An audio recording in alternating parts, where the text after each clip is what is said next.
Hello good evening दोस्तों, मैं Rajesh sir त्रिकोण क्लासेस के यूट्यूब चैनल पर आप सभी का बहुत बहुत स्वागत करते हैं। आशा करते हैं कि आप लोग ठीक होंगे, आपके परिवार में सब सकुशल होंगे। आज फिर आपके लिए भारतीय संविधान की प्रस्तावना पर हम लोग चर्चा करेंगे। भारतीय संविधान की प्रस्तावना उद्देश्य का एक दूसरे के पर्यायवाची है। कुछ इसमें कोई भी इस प्रकार का अंतर नहीं है कि उद्देश्य का अलग है, प्रस्तावना अलग है। इससे पहले हमने आपसे चर्चा की थी कि अंग्रेजों का आगमन किस तरह से हुआ, हमारे यहाँ किस तरह से आए। पीडीईएफ के बारे में बताया था। 1599 ईस्वी से लेके अब हम आ गए हैं कहाँ तक, बात करेंगे आज 1950 तक की। जनवरी 1950 तक की इस वीडियो में बात करेंगे। और इससे पहले जो हमने पढ़ाया था, देखिए तो पीडीएफ सबसे पहले किनका आगमन हुआ, किस प्रकार से आए, कहाँ पर आए, इसका मकसद क्या था आने का, सबसे पहले व्यापारिक कोठी कहाँ बनाई। मैंने लगभग संवैधानिक इतिहास को पढ़ा दिया है। आज आपके भारतीय संविधान के टॉपिक पर बात करेंगे जिसका नाम है प्रस्तावना या उद्देश्य का। तो आप जानते हैं, आपको सबसे पहले प्रस्तावना और उद्देश्य के बारे में पूर्ण नॉलेज होनी चाहिए कि अगर प्रस्तावना और उद्देश्य का सबसे पहले तो हर एक मेरे मित्र को, मेरे दोस्त को, मेरे भाई बहनों को जो हमारी वीडियो देख रहे हैं, उन्हें प्रस्तावना की थीम याद होनी चाहिए। भारतीय संविधान की थीम क्या है, भारतीय संविधान की प्रस्तावना की थीम क्या है। भारत के संविधान में हम भारत के लोग इस तरह से कहां लिखा गया है, ये शब्द भारतीय संविधान की प्रस्तावना में वर्णित किया गया है। भारतीय संविधान में सर्वोपरि जनता को माना गया है। जिस प्रकार से संवैधानिक पद में राष्ट्रपति को सर्वोच्च मानते हैं, उसी प्रकार से हम भारतीय संविधान की प्रस्तावना में किसके लिए सर्वोपरि मानते हैं, हम भारत के लोग। किसी व्यक्ति विशेष की बात नहीं करता है। इसका सीधा सीधा मतलब होता है कि भारत में जनता प्रधान है। क्या है? जनता प्रधान है। सबसे पहला क्वेश्चन अगर कहीं बनता है तो कि उद्देश्य प्रस्ताव कब रखा गया, उद्देश्य प्रस्ताव किसके द्वारा रखा गया, उद्देश्य प्रस्ताव की क्या थीम थी, इस तरह की बात करेंगे हम कि पंडित नेहरू द्वारा उद्देश्य प्रस्ताव रखा गया। कब रखा गया? कुछ बच्चे कंफ्यूजन में आके सबसे पहला ऑप्शन होता है 9 दिसंबर 1946 और वो उसी को टिक कर देते हैं। प्रथम बैठक हुई थी 9 दिसंबर 1946 को। 13 दिसंबर 1946 को पंडित नेहरू द्वारा प्रस्तावना उद्देश्य को रखा जाता है, जो भारत के संविधान की आगे चल के भारत के संविधान की मूलभूत इकाई के रूप में जानी जाती है। देखिए 2 वर्ड आते हैं इसमें, बहुत अच्छे वर्ड हैं। पंथ निरपेक्षता, देखिए सबसे पहले स्लाइड पे है, उससे पे बात कर लेते हैं, नहीं तो आप कहेंगे कि गुरुदेव स्लाइड पे कुछ और दिखा रहे हो मेरे मित्र और आप बता कुछ और रहे हो। 42वें संविधान संशोधन अधिनियम 1976 में समाजवादी, पंथ निरपेक्ष और अखंडता जैसे शब्द जोड़े गए। अब आपसे एग्जामिनर क्वेश्चन किस तरह से पूछेगा, एग्जामिनर जो क्वेश्चन पूछेगा वो इस तरह से पूछेगा कि भारतीय संविधान के 42वें संविधान संशोधन में क्या जोड़ा गया। तो जोड़ा गया समाजवादी, पंथ निरपेक्ष और अखंडता जैसे शब्द जोड़े गए। आपको कंफ्यूज करने के लिए दे देगा समाजवादी, धर्मनिरपेक्ष पंथ निरपेक्ष, अखंडता, एकता कुछ भी दे सकता है, तो आप भ्रम में नहीं पड़ेंगे। इसके बाद में उद्देशिका में 3 प्रकार की न्याय की बात कहेगी। एक होता है न्याय की बात कि सामाजिक, आर्थिक और राजनीतिक। समाज में किसी भी जाति धर्म में कोई व्यक्ति जन्म लेता है, समाज की दृष्टि से वो इक्वल है। आर्थिक, कोई किसी के बेईमानी, कोई किसी की संपत्ति पर अनायास रूप से कब्जा नहीं कर सकता है।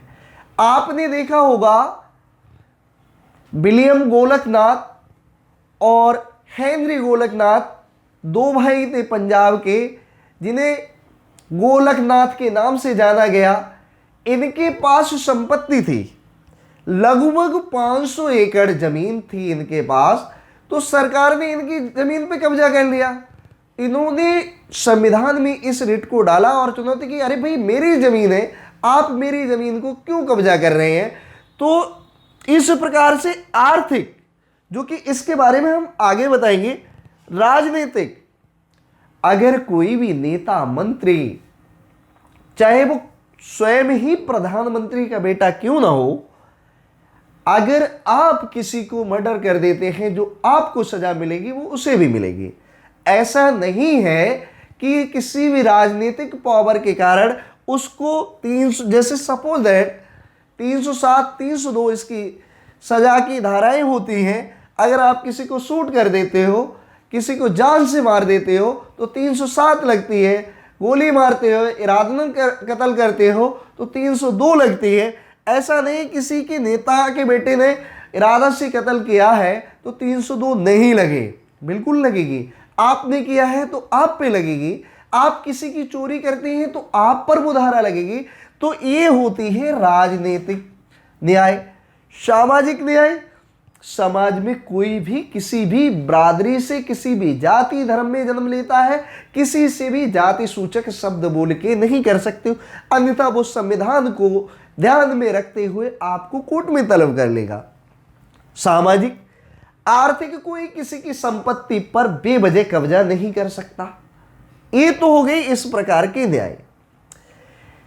देखिए, अब आप जानना चाहेंगे कि गोलकनाथ का मामला आया, केशवानंद भारती का मामला आया। अब आपके गुरुजी केशवानंद भारती क्या थे? अरे मित्र, केशवानंद केरल में एक मठाधीश हुआ करते थे और उनके मठ, जैसे हमारे यहाँ अगर कोई इस प्रकार की बात को समझे कि मठाधीश क्या होते हैं, जिस प्रकार हमारे हिंदू धर्म में बाबा होते हैं, मठ में रहने वाले पुजारी होते हैं, उसी प्रकार ये केरल दक्षिण की तरफ मठाधीश होते हैं और उनके मठ की जो संपत्ति थी, जमीन थी, वो बहुत ज़्यादा थी। इंदिरा गांधी की सरकार आई और उस पर भी उन्होंने कब्जा करना चाहा। तो क्या हुआ कि जो केशवानंद भारती बनाम भारत सरकार का केस बहुत दिन तक चलता रहा। किसी दिन इनके टॉपिक पे भी बात करेंगे। तो उससे इस आपके लिए निश्चित होता है कि केशवानंद भारती वाले में किस बात की, आर्थिक का मतलब धन पैसा। गोलकनाथ की, हेनरी गोलकनाथ, विलियम गोलकनाथ का मामला पंजाब से था और बैरोवारी बात, इन सब पे हम चर्चा करेंगे।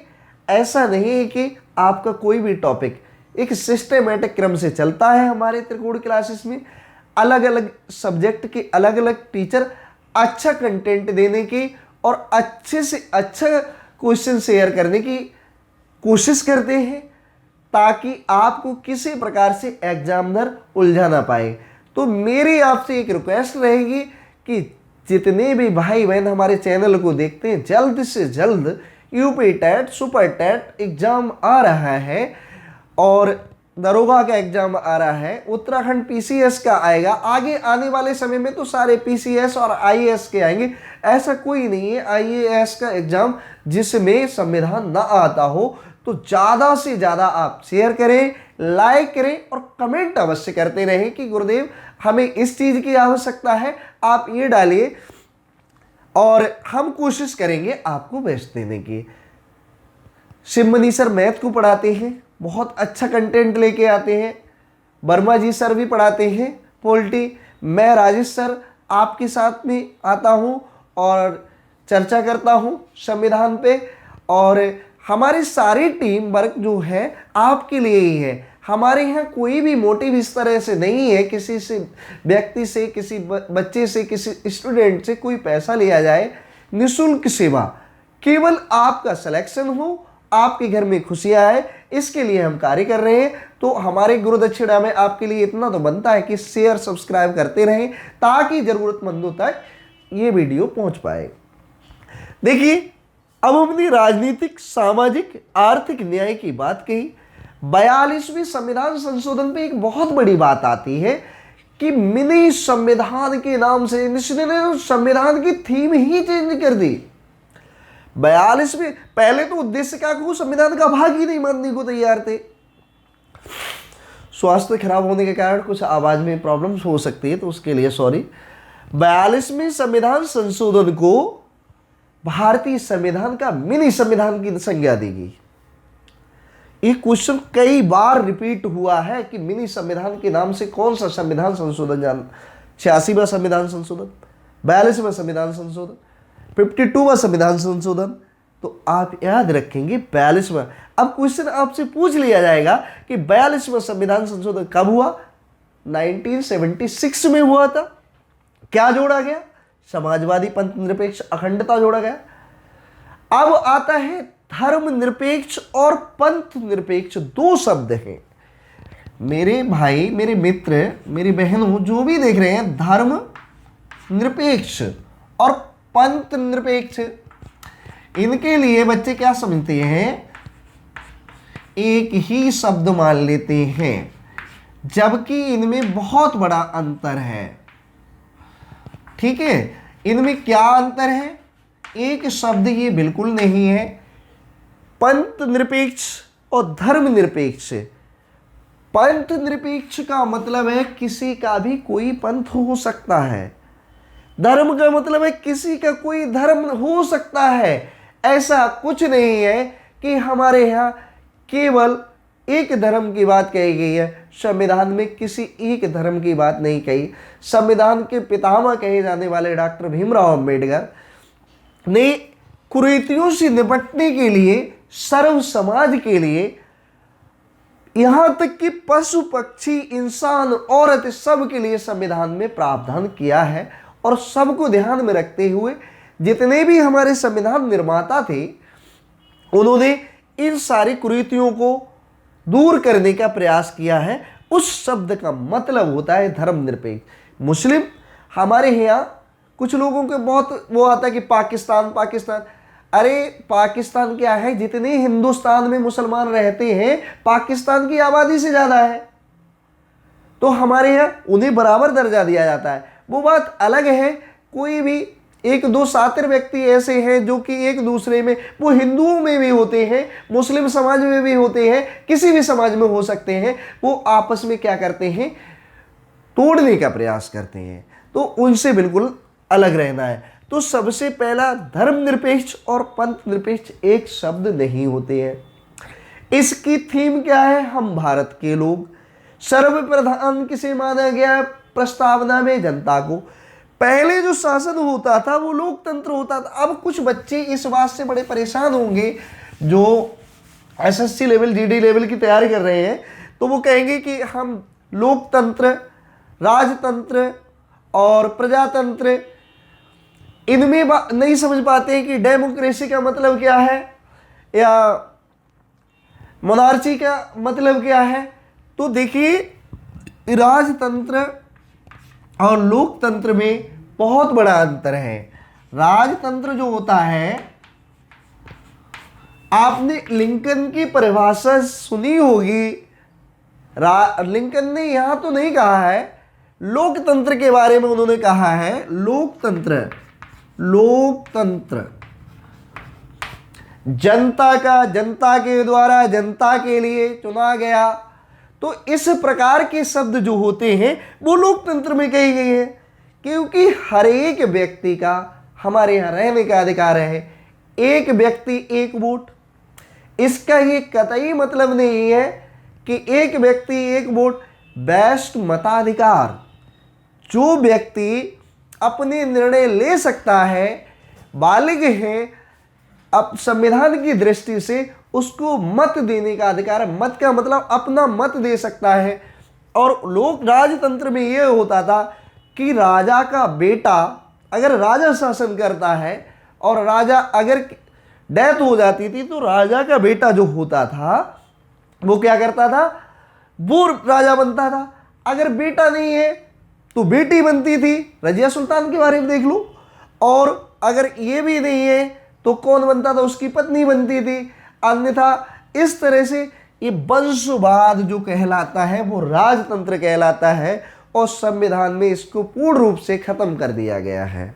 तो ये दो शब्दों पे हमने बात करी। लोकतंत्र का बड़ी अच्छी अमेरिका के राष्ट्रपति अब्राहम लिंकन ये कहते हैं कि लोगों की सरकार लोगों के द्वारा लोगों के लिए वो कहलाता है लोकतंत्र। क्योंकि बहुत बच्चे इस बात को जानते होंगे और बच्चे कहना मेरे आदत है काफ़ी दिन से, मेरे जो मित्र देख रहे हैं, क्योंकि हम उम्र देख रहे होंगे, हमसे आगे वाले देख रहे होंगे, तो उनके लिए सॉरी, क्योंकि बच्चे कहना आदत है, मेरे सभी साथी हैं, कोई दिक्कत नहीं है। लोकतंत्र का मतलब समझ में आ गया और राजतंत्र का मतलब समझ में आ गया, आपको मिनी संविधान समझ में आ गया और हमने न्याय के बारे में बात कर ली है। अब बात करते हैं कि उद्देश्य का के बारे में किसने क्या विचार प्रस्तुत किए। हमारे अल्लादी कृष्ण स्वामी अय्यर, सर अल्लादी कृष्ण स्वामी अय्यर कहते हैं कि उद्देश्य का हमारे सपनों और विचारों का प्रतिनिधित्व करती है। उद्देश्य क्या होती है, ये गलत टाइप हो गया है। उद्देश्य का, भारतीय संविधान की उद्देश्य का हमारे सपनों और विचारों का प्रतिनिधित्व करते हैं। ये हमारे संविधान सभा के एक बहुत महान व्यक्ति थे जिनका नाम था सर अल्लादी कृष्ण स्वामी अय्यर। वो इन विचार को रखते हैं। कथन और कारण में बड़ा अच्छा क्वेश्चन बन सकता है कि हमारे सपनों और विचारों का प्रतिनिधित्व उद्देश्य का करती है। ये शब्द किसने बोला, तो ये बोला सर अल्लादी कृष्ण स्वामी अय्यर ने। और उसमें ऑप्शन दे देगा डॉक्टर भीमराव अम्बेडकर, एम.एन. राव और के.एम. मुंशी, सर अल्लादी कृष्ण स्वामी अय्यर। तो इनको याद रखना। आगे आता है क्या, के.एम. मुंशी। अब कुछ बच्चों को तो के.एम. मुंशी से ये नहीं पता होगा कि इनके नाम असली नाम क्या था। कन्हैयालाल माणिकलाल मुंशी इनका नाम था। तो के.एम. मुंशी कहते हैं उद्देश्य का, टाइप करने में बड़ी दिक्कत, हमारे प्रभुत्व सपनों, प्रभुत्व संपन्न लोकतंत्रात्मक गणराज्य की जन्म कुंडली है। जन्म कुंडली जैसे शब्द का प्रयोग कर दिया। हमारे प्रभुत्व संपन्न लोकतंत्रात्मक गणराज्य की जन्म कुंडली है उद्देश्य का। उद्देश्य का ही भारतीय संविधान की थीम है। उद्देश्य का में यह भी लिखा है कि कौन से आर्टिकल में क्या प्रावधान किया गया है, कौन से आर्टिकल में छुआछूत खत्म की गई है, कौन से आर्टिकल में जीने का अधिकार दिया गया है। ये सारी चीजें उद्देश्य का में दी गई हैं।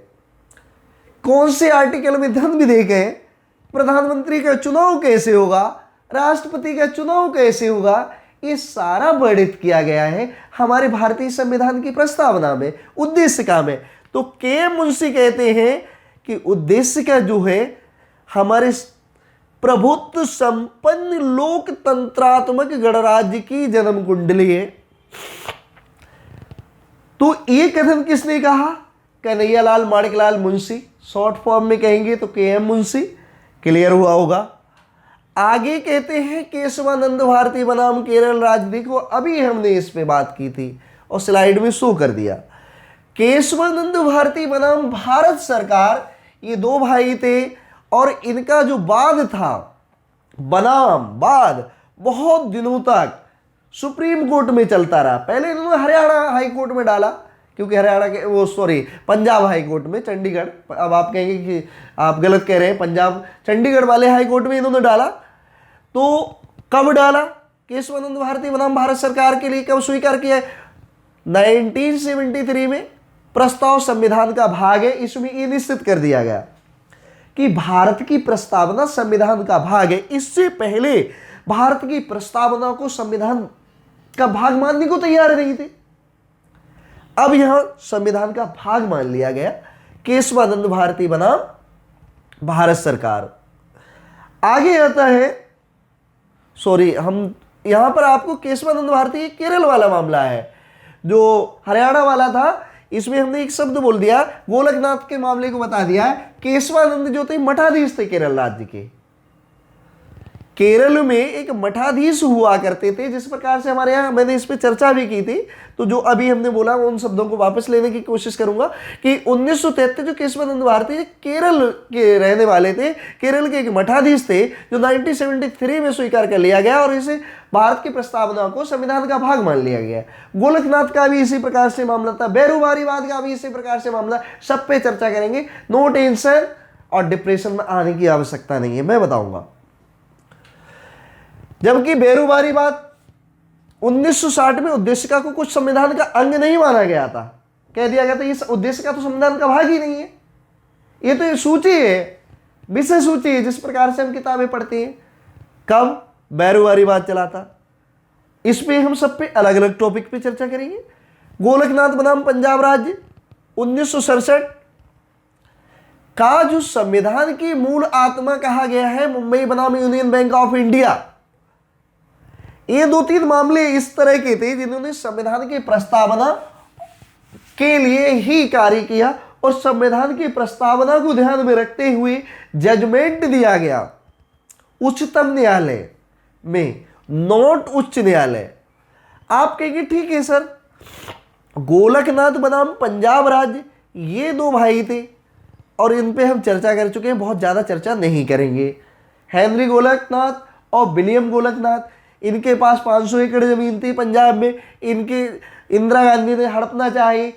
इंदिरा गांधी की सरकार थी, बहुत लंबा समय, लगभग 20 साल तक लगातार शासन करने वाली, और नेहरू के बाद दूसरी ऐसी प्रधानमंत्री हुई है जो सबसे ज़्यादा शासन किया है इंदिरा गांधी ने, पहली नहीं है, पहले तो नेहरू जी ही हैं। तो इंदिरा गांधी ने इनकी ज़मीन हड़पना चाहिए, इन्होंने जाके कोर्ट में डाल दिया कि भैया किसी की कोई संपत्ति नहीं हड़प सकता है। भारत की उद्देशिका प्रस्तावना में किस तरह के शब्द लिखे गए हैं, तो वो मामला ही आ गया, समझ में आया होगा। गोलकनाथ बनाम पंजाब राज्य का मामला कब चला? 1967 में।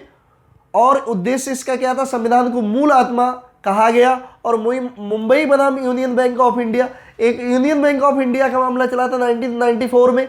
इसमें उच्चतम न्यायालय ने ये अवधारणा स्पष्ट की थी कि उद्देश्य का संविधान का भाग है। लगभग जहां भी आया, और जो केशवानंद भारती वाला तो मामला 11 का था, 6-5 की उससे दिया गया। एक बेंच जो बैठी जिसमें 6 तो इसके सहमत में थे, 5 जज इसके सहमति को नहीं कह रहे थे, वो कह रहे थे सरकार ठीक है, और 6 कह रहे थे कि केशवानंद भारती ठीक है, ये संविधान की प्रस्तावना संविधान का भाग है। तो इस तरह के 6-5। अब इसमें बहुत अच्छा क्वेश्चन बनेगा कि केशवानंद भारती का जो मामला था उसमें कितने जजों ने दी सुनवाई की? 11 जज थे।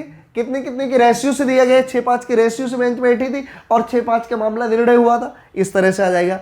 कब हुआ था? 1967 में हुआ था। संविधान को मूल आत्मा कहा गया, बिल्कुल कहा गया। यूनियन बैंक ऑफ इंडिया का मामला कब चला? 1994 में। और उच्चतम न्यायालय ने पूर्ण रूपेण ही कह दिया कि उद्देश्य का संविधान का भाग है। क्लियर हुआ होगा। और मैं आपसे भारतीय संविधान के स्रोत के बारे में बात करेंगे कि भारतीय संविधान के स्रोत कहां से, कहां से लिया गया। उन लोगों की मैं बिल्कुल बात करेंगे जो कहते हैं भारतीय संविधान उधार का थैला है। ये शब्द कहने वाले लोगों के लिए अपने आप में ये पता होनी चाहिए कि अच्छी चीज कोई कहीं से होती है उसे ग्रहण कर लो। क्योंकि डॉक्टर भीमराव अम्बेडकर ने ये बात बाद में कही थी खड़े होकर संविधान सभा में कि हमें जहां से जो चीज उचित मिली है मैंने उसे लिया है। और दुनिया का सर्वश्रेष्ठ संविधान भारतीय संविधान है, सबसे बड़ा लिखित संविधान भारतीय संविधान है। तो अगर जो व्यक्ति ये कहते हैं भारतीय संविधान तो उधार का थैला है, कुछ चीज कहीं से ले ली, कुछ चीज कहीं से ले ली, तो ये उनके मुंह पे एक तमाचा है। ये बिल्कुल गलत बात है। उधार का थैला नहीं है। कोई शराबी आपको गाली दे रहा है, आप उसे एक्सेप्ट नहीं कर रहे हो तो नहीं गाली वो लगेगी। आपने किसी टीचर ने पढ़ाया और आपने उसे एक्सेप्ट किया, अच्छी बात सीख ली, तो इसमें कोई गलत बात है कि तुम 4 टीचरों से पढ़ रहे हो, एक ही से क्यों नहीं पढ़ रहे हो? ये बिल्कुल बाइजाद बात है कि उधार का थैला है। संविधान में जहां कहीं में ये आयन है, हमारे इंडिया की ताकत है, हमारे लोगों की ताकत है, हर एक धर्म का सम्मान करता है, पशु पक्षियों का सम्मान में है।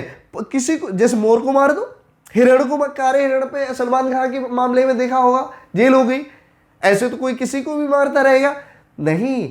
भारतीय संविधान इतना सुंदर और इतना, इसीलिए आपने देखा होगा सुप्रीम कोर्ट के जज को न्यायमूर्ति कहते हैं, नोट न्यायाधीश। न्यायमूर्ति की संज्ञा दी गई है, भगवान की से, क्योंकि उस कुर्सी पे बैठने वाला ही व्यक्ति यदि कुछ गड़बड़ करेगा तो वो कहां से न्याय, वो सिर्फ उस कुर्सी को न्याय की न्यायमूर्ति या न्याय एक बहुत अपने, वो तो ये मान लो भारत का एक ऐसा एक पिता है जो सबके लिए दृष्टि में रखते हुए एक उचित फैसला देगा। अगर सुप्रीम कोर्ट भी कुछ गलत करने लगे तो लोगों की आस्था खत्म हो जाएगी और बगैर संविधान के देश नहीं चल पाएगा।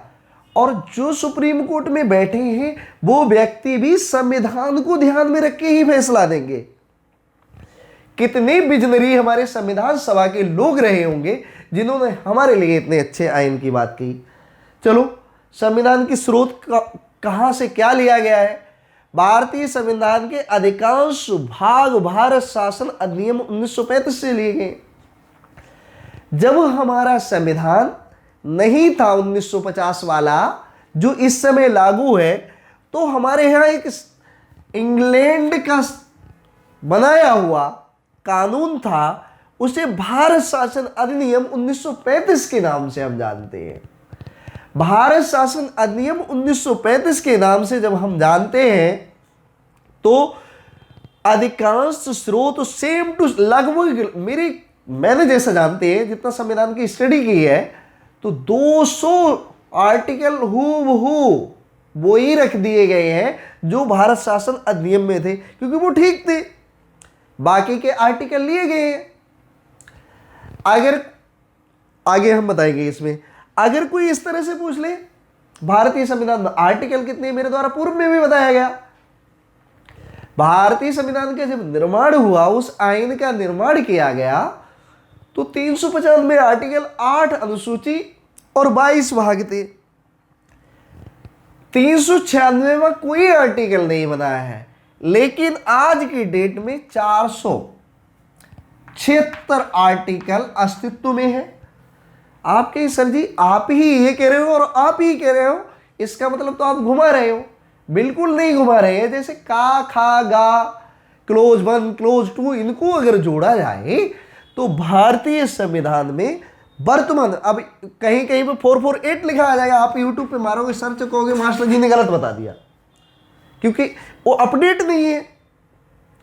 अभी और एक बढ़ गया होगा, क्योंकि जो लद्दाख और जम्मू कश्मीर का मामला हुआ, धारा 370 हटा दी गई, तो ये बहुत से, लेकिन टीचर और बहुत सी किताबें 448 को मानती है। मूल संविधान में 395 आर्टिकल, अनुच्छेद, 8 अनुसूचियां और 22 भाग थे। लेकिन वर्तमान में अगर कहा जाए तो 25/26 भाग, कहीं कहीं पर 25/26, इसका मतलब ये 25 को आप मान देंगे। वर्तमान की बात करें तो एग्जामिनर कि अभी कितने हैं, तो 25 हैं, अनुसूचियां 12 हैं, भाग 25 हैं, आर्टिकल 476 हैं। तो इतना ध्यान रखना, अपडेट वाला ध्यान रखना। फिर आप कहो कि हम तो 448 पढ़े हैं, इसके आगे के नहीं पढ़े हैं, नहीं इतने हैं, आगे ध्यान देंगे। तो ये हूबहू भारत शासन अधिनियम 1935 के लिए गए हैं। क्या भारतीय संविधान के अधिकांश 200 आर्टिकल हूबहू रख दिए गए हैं। अब मैं बात करेंगे आपसे इस प्रकार की कि ब्रिटिश के संविधान से क्या लिया गया है। भारतीय संविधान में जो ब्रिटेन के संविधान से लिया गया है वो संसदीय शासन पद्धति या विधि का शासन, नागरिकता, 2 सदनीय प्रणाली और आपका परम अधिकार या लेख परीक्षा जैसे शब्द लिए गए हैं। वो लिए गए हैं कहां से? ब्रिटेन के संविधान से। ब्रिटेन के संविधान से जो लिए गए हैं वो संसदीय शासन पद्धति लिया गया। आपसे बड़े अच्छे से पूछेगा और खूब घुमाएगा। अमेरिका दे देगा ऑप्शन में, आयरलैंड दे देगा, ब्रिटेन दे देगा, ऑस्ट्रेलिया दे देगा, जर्मनी दे देगा। कतई कंफ्यूज होने की जरूरत नहीं है। और अधिकांश कंफ्यूज वो मेरे मित्र होते हैं जिन्हें नॉलेज होती है कि अरे उन्होंने पहला ही टिक कर दिया। सबसे एक मैं आपको, आपका साथी, आपका मित्र, आपका गुरु होने के नाते ये बताने की कोशिश कर रहा हूं कि किसी भी ऑप्शन को टिक करने से पहले चारों ऑप्शन अवश्य देखें।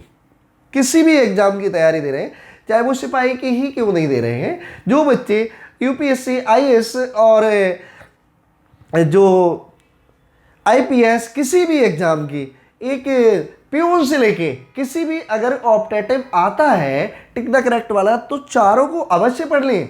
कुछ बच्चे उतावलेपन में आके क्या कर देते हैं कि पहला ही मार दिया, ये था, और आगे देखते हैं फिर जब लग गया तो गोली छूट गई और एक नंबर से पता नहीं आप कितने पीछे हो जाएंगे। एक नंबर से हो सकता है आपका सिलेक्शन रुक जाए। तो यहां पर ध्यान देना, ये ब्रिटेन के संविधान से लिए गए हैं। अमेरिका के संविधान से क्या लिया गया है? उद्देश्य का विचार, ये बिल्कुल ही गलत लिखा। उद्देश्य का विचार लिया गया है, न्यायिक पुनरावलोकन लिया गया है। कोई भी न्याय होगा उसके सपेक्ष, उसके अगेंस्ट आप सुप्रीम कोर्ट जा सकते हैं, अवश्य जा सकते हैं।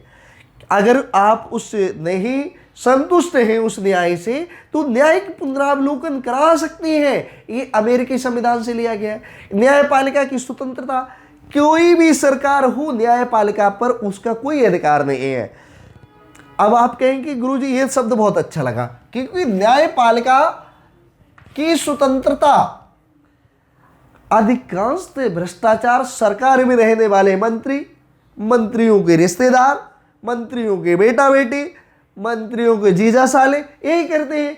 अगर इस न्यायपालिका पे भी इनका कब्जा हो जाएगा तो इनको तो सजा ही नहीं मिलेगी। तो ये बहुत अच्छा मेरे हिसाब से लिया गया है। और अमेरिका के संविधान, उपराष्ट्रपति पद हमारे यहाँ नहीं था, अमेरिका से लिया गया है, अमेरिकी संविधान से लिया गया। उच्चतम न्यायालय और उच्च न्यायालय के न्यायाधीशों को हटाए जाने के आपातकालीन, अब आप कहें कि जर्मनी से आपातकालीन शक्तियां नहीं, इन्हें कैसे महाभियोग इन पे चलाया जाएगा, कैसे हटाया जाएगा, वो शब्द अमेरिका से लिए गए हैं। ये कहते हैं, ये मत पकड़ने की कोशिश करें कि गुरुदेव ने बताया कि आपातकालीन शक्तियां, मैं उसको भी बताएंगे कि न्यायपालिका की स्वतंत्रता, उपराष्ट्रपति का पद, उच्चतम न्यायालय और उच्च न्यायालय के न्यायाधीश को हटाए जाने का, क्योंकि अगर कोई है तो उसे हटाए जाने की भी तो वो दिया गया है कि हम हटाएंगे कैसे, इस बात की भी स्वतंत्रता कहां से ली गई है? अमेरिकी संविधान से ली गई है। अब आगे बात करेंगे आयरलैंड के संविधान से क्या लिया गया है।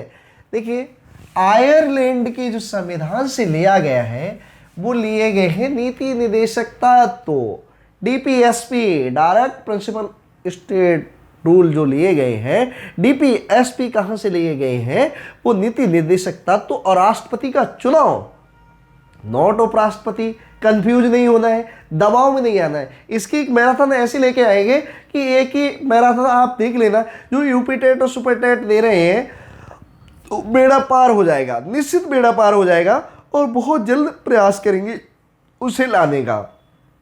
वो ऑप्टेटिव होगी, और आप पहले यहां समझे, ठीक है।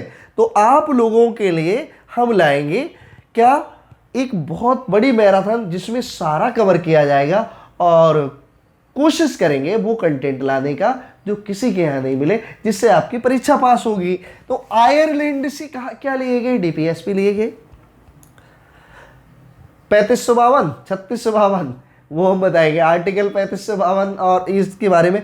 डीपीएसपी लिए गए। भारतीय आयरलैंड के संविधान से नीति निदेशक तत्व और राष्ट्रपति का चुनाव लिया गया कि राष्ट्रपति कैसे होगा। अमेरिका में सीनेट और कॉलेजियम सिस्टम होता है, उसी इलेक्टोरल कॉलेज होता है, इसी प्रकार से हमारे यहाँ होता है।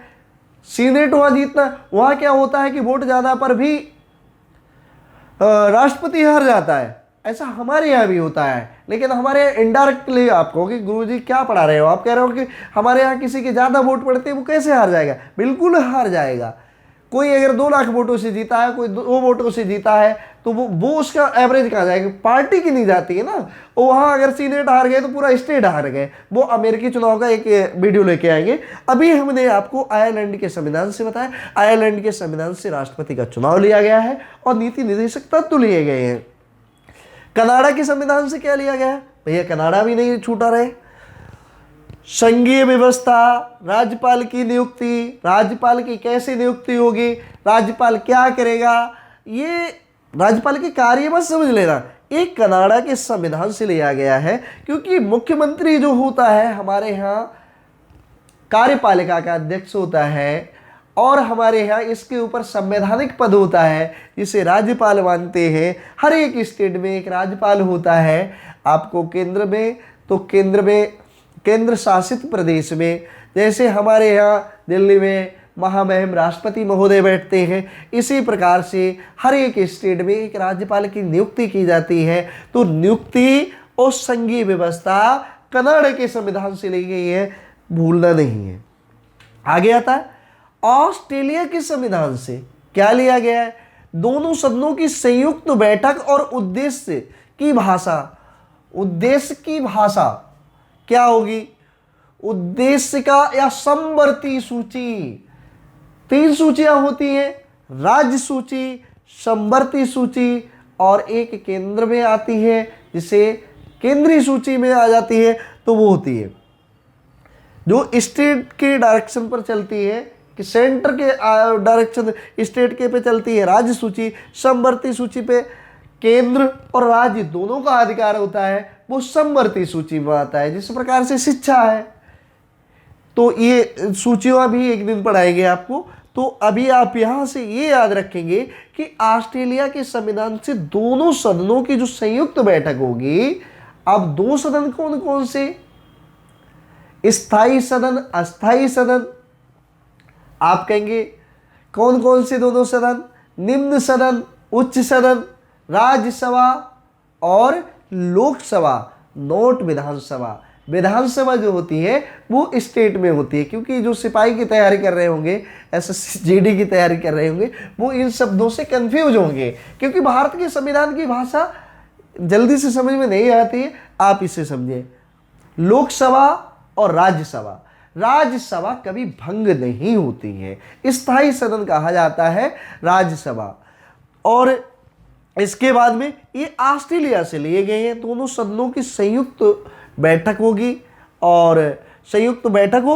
और समवर्ती सूची, ये लिया गया है आपके ऑस्ट्रेलिया के संविधान से। दक्षिण अफ्रीका के संविधान से क्या लिया गया है कि संविधान में यदि कभी भी संशोधन करने की जरूरत पड़े तो संशोधन कैसे करेंगे। तो भैया दक्षिण अफ्रीका वाले भी बोले हमसे भी कुछ ना कुछ लो, तो दक्षिण अफ्रीका से हमने ले लिया संशोधन करने की व्यवस्था, कि हम जब भी संशोधन करेंगे तो इस प्रकार से संशोधन करेंगे, संविधान की मूलभूत इकाई को याद रखते हुए वो करेंगे। तो ये लिया गया है दक्षिण अफ्रीका से। आगे आता है सोवियत संघ से मूल कर्तव्य लिए गए हैं, fundamental duties, not fundamental right. याद रखना, मूल कर्तव्य लिए गए हैं। अब इसी के लिए मौलिक अधिकार लिख दे तो दोनों लगभग समान दिखती है, बिल्कुल कंफ्यूजन। मूल कर्तव्य गुरुजी बता रहे हैं सोवियत संघ से लिए गए हैं, नोट मौलिक अधिकार, फंडामेंटल ड्यूटीज और फंडामेंटल राइट। इतना ध्यान रखना, कहां से लिए गए हैं, ये लिए गए सोवियत संघ से मूल कर्तव्य। आगे आता है फ्रांस के संविधान से क्या लिया गया है। फ्रांस के संविधान में प्रस्ताव में स्वतंत्रता, क्षमता एवं बंधुता। देखिए जो फ्रांस का संविधान है, यहां से हमारा ले लिया गया प्रस्ताव में स्वतंत्रता। कोई भी प्रस्ताव देंगे, कोई भी प्रस्ताव ला सकता है। आप कहें अच्छा, हाँ अपनी बात को रख सकता है। बंधुता, भाईचारा, आदर्श गणराज्य बनाने की अवधारणा जैसे शब्द लिए गए फ्रांस के संविधान से। तो ये चीज याद रखेंगे, क्योंकि इसमें से निश्चित 101% ये आते हैं कहां से क्या लिया गया है, और हर एक एग्जाम में आते हैं। अरे कितने 10 टॉपिक नहीं है, याद कर लेना। और एक हम ट्रिक से भी बता देंगे आपको, लेकिन अभी नहीं। कभी किसी चीज़ की ट्रिक नहीं होती है, लॉन्ग ट्रिक और शॉर्ट ट्रिक दोनों ही याद होनी चाहिए जब आगे की तैयारियां होती हैं, क्योंकि कोई जुडिशरी की भी तैयारी करता होगा तो हर चीज़ में नहीं हो पाएगा। तो फ्रांस के संविधान से लिया गया ये। आगे हम करते हैं जर्मनी के संविधान से। क्या लिया गया? जम गई मनी, मनी जम गई, आपात लगा दो भैया। आपातकालीन शक्तियां, अगर कभी भी देश में कोई आपात की वो हो तो आपातकालीन शक्तियां हैं, ये जर्मनी के संविधान से ली गई है। मनी जम गई, तो यहां से याद रखना, मनी जम गई जर्मनी से। क्या? आपात। जब मनी ही जम जाएगी, मनी रहेगा ही नहीं, रुपया पैसा सब गल जाएगा, तो आपात आएगा, घुसम घुसा होगा, मारम मारी होगी, तो वह आपात लगेगा, पुलिस बल आएगा, केंद्र की शक्तियां यूज होंगी, राष्ट्रपति शासन लगेगा। तो ये आपातकालीन शक्तियां जो हैं वो जर्मनी के संविधान से ली गई है कि मनी जम गई भैया, देश में मनी ही जम गई। देखिए आगे आते हैं, हम बात करते हैं कि इतने तो संविधान में कहां से क्या लिया गया। उधार का थैला आप नहीं बताएंगे, और मैं समझता हूं आप लोगों को समझ में अवश्य आएगा। ज़्यादा से ज़्यादा शेयर, सब्सक्राइब, लाइक, और जिस प्रकार की वीडियो चाहिए, जिस सब्जेक्ट की चाहिए, हमारा टीम वर्क कार्य कर रहा है, आप अवश्य कमेंट में लिखें। Thank you for watching this video. आपका दिन शुभ हो।